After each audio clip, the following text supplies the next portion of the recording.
Elle trouva une tombe à son nom, datée de son jour de naissance. Confuse, elle demanda à son ami d'exhumer sa tombe, et là, ils trouvèrent le squelette d'un nourrisson. Sachant qu'elle n'avait pas de jumelles, elle alla alors voir son père pour lui demander des explications. Mais ce dernier resta de marbre et ne voulut rien dire.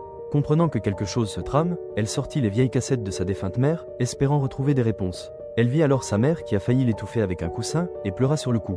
Mais, quand son père la vit dans cet état, il s'énerva et lui retira la cassette, puis, partit en jurant qu'il allait les brûler. Malheureusement pour lui, la porte de la cabane se ferma toute seule, le condamnant à une mort certaine. Sarah, qui avait assisté à toute la scène, comprit que les circonstances de sa mort relevaient du surnaturel, et qu'à cause du secret que son père ne voulait pas dévoiler, des choses étranges lui arrivaient à elle aussi. Mais tout bascula, le jour où l'analyse ADN révéla que le nourrisson trouvé tantôt était bien la fille de sa mère mais n'avait aucun lien de parenté avec elle. Le soir même, le fantôme de sa mère avoua que c'était elle qui avait tué son père, et lui expliqua que Jezabel était le fruit de sa tromperie avec un homme noir, et son père, par honte, avait commis un crime contre sa fille. Elle comprit alors que son adoption ne servait qu'à cacher le crime de son père, et supplia sa fausse mère de ne pas lui faire de mal. Aidé par le fantôme de son amant, ils l'attachèrent à son fauteuil et allaient la jeter dans la rivière. Une fois au fond de l'eau, le fantôme de Jezabel lui retira son bracelet et remonta à sa place.